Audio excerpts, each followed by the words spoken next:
दोस्तों बात कर लेते हैं कैफिन टेक्नोलॉजीज लिमिटेड के स्टॉक के बारे में। जान लेते हैं आगे इसमें क्या लेवल और क्या टारगेट्स आपको देखने के लिए मिलने वाले हैं। दोस्तों अगर आप इस स्टॉक में पहले से होल्ड हैं तो आपको क्या करना चाहिए, और अगर आप फ्रेश एंट्री के लिए प्लान कर रहे हो तो आपको क्या करना चाहिए, सारी चीज़ें डिस्कस कर लेते हैं इस वीडियो में। तो चलिए चलते हैं चार्ट पर। यहाँ पर मैं आपको लेकर चलने वाली हूँ डेली चार्ट पर, क्योंकि बहुत सारी ऐसी चीज़ें हैं जो आपको यहीं पर समझ में आने वाली हैं। देख सकते हो पिछले 15 दिनों से स्टॉक एक ही रेंज बाउंड हो चुका था, कंसोलिडेशन दिखाता हुआ नज़र आ रहा था। 1020 रुपये से लेकर के 1040 रुपये के बीच में निवेशकों को बहुत ज़्यादा परेशान किया इस स्टॉक ने।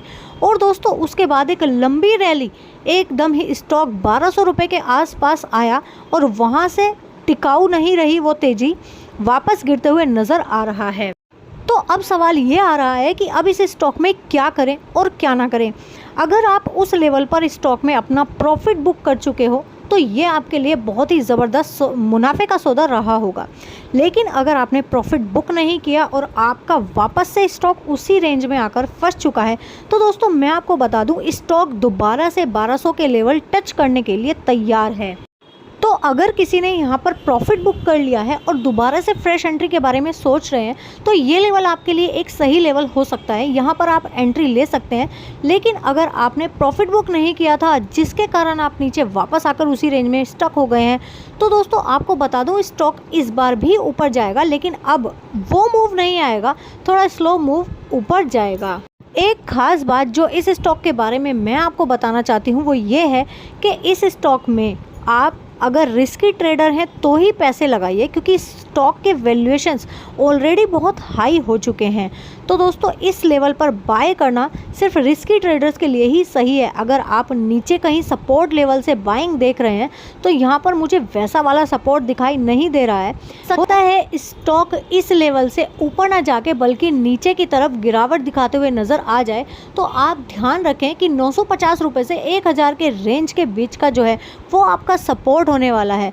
उस बीच में आप अगर फ्रेश एंट्री के लिए दोबारा से प्लान करते हैं तो कर सकते हैं। फिर से ये स्टॉक आपको 1200 के टारगेट ज़रूर दिखाएगा। टाइमिंग कितना लग सकता है इस बार ये कहना बहुत मुश्किल रहेगा।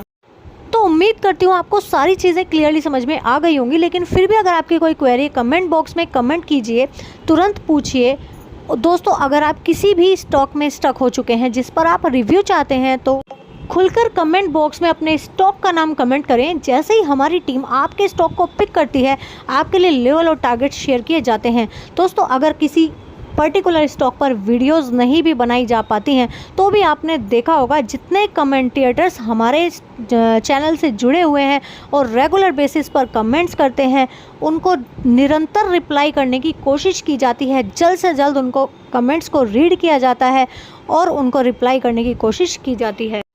आपका एक एक लाइक, एक एक कमेंट्स हमारे लिए वैल्यूएबल होता है। हम दोस्तों आपके लिए चुन चुन कर स्टॉक्स लेकर के आते हैं ताकि जो नियर टू बॉटम आप बाय करके चल सको, जिसमें आपको लॉस का मुंह ना देखना पड़े, अच्छा प्रॉफिट गेन आप कर पाएँ। तो दोस्तों फिर एक बार कहूँगी, इसी तरह से वैल्यूएबल स्टॉक्स के बारे में डेली बेसिस पर जानने के लिए चैनल को तुरंत कर लीजिए सब्सक्राइब। जल्दी मिलेंगे एक और वीडियो में एक और वैल्यूएबल स्टॉक के साथ। Thanks for watching.